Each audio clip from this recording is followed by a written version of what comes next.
melaksanakan kegiatan program sasaran fisik saja, anggota Satgas di TMMD Reguler 111 Kodim 0212 Tapanuli Selatan, melainkan mereka juga melaksanakan kegiatan sasaran non-fisik.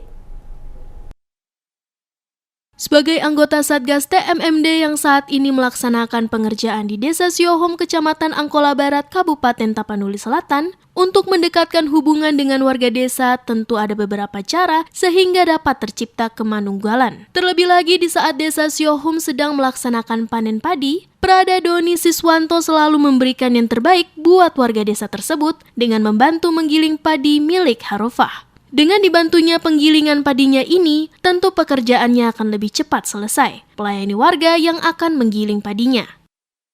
Terima kasih Bapak dan Dim, Kodim 0212 Tapsel atas program TMMD ke-111.